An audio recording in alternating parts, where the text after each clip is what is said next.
My name is Sophie Witter. I'm a Professor of International Health Systems based at Queen Mary University in Edinburgh. But I'm also an associate with Oxford Policy Management. So I've been working throughout the project and also one of the case studies in particular. There's nothing like visiting sites. And so for me, one of the good memories was going to visit the health extension program in Ethiopia. And we did a visit to Tigray and met with a woman who's working as an extension worker, her day-to-day life, her challenges, meeting women in the community, finding out what it really means. Because often these policies can be very high level and a bit abstract, and you don't really know, you don't have any real feel until you go there. And so that was great for me to be able to go and really, walk through the fields and kind of smell the smells, and that's sort of where you get the real feel of it. I personally was very impressed by an institute which they have set up there. I think it's very nice because they've identified an area where Ethiopia has really developed a lot of expertise, practical and more conceptual. And they are basically trying to share it very actively. So it's a really nice example to me of the kind of South-South learning process. So it's focusing on rural primary healthcare. They have a lot of delegations, they've had a lot of interest, people coming, learning in the classroom, but more importantly going out, seeing how things happen in the field, and then going back to their countries and trying to do the same. And I think hopefully the Ethiopians will also be able to go and follow up a bit and actually accompany them to some extent as they go home and try and embed those reforms in their own system. So I think one of the main challenges that we've faced on this project has just been that from the beginning it's quite a broad question.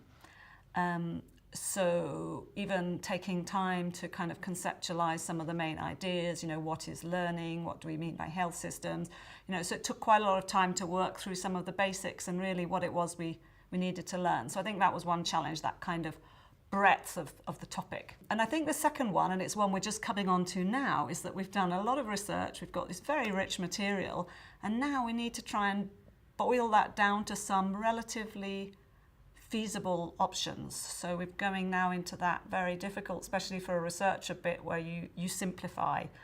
You started by complexifying and now we have to simplify it down to some action points. And I know that will be challenging, although we're only actually just starting it now. If I had to choose 3 words to describe the project, one of them would be challenging, because the project really is addressing quite a high-level question. And it's doing it across a huge range of contexts. So trying to come up with some kind of simple answers is really difficult. I think the second word I would probably use is paradoxical, because we're kind of looking at how the international community in a way can supply better evidence, and yet at the same time most of the answers I think we were finding in our case studies are really around demand, about why people should want or would want to use evidence, and much of that we can't directly influence. So I think we're going to be handling a paradox there. I think stimulating was probably my third one. It's really been a privilege to get to, spend 6 months with a great team, lots of people, meeting very, very different people from across the world, and being able to get their direct insights. So it's not often that you get an opportunity to really look at what is needed to make ideas flow better across the world. I mean, it's a really high-level question. And I hope and think that we will also come up with some quite practical ideas that will be very important. For example, there's a huge amount of material which is developed in country level to do very specific things. One of my insights from the project is that much of that material is in fact lost. There isn't really a simple mechanism at the moment for exchanging kind of peer-to-peer between people working on very specific program areas, on specific kind of needs. Often they're developed in silos, and there's no way that people can exchange not just the materials themselves, but also the tacit knowledge about how to use them and what worked and what didn't work and how to overcome challenges. So I think there's a range of ideas like that where hopefully we can deliver some really concrete benefits.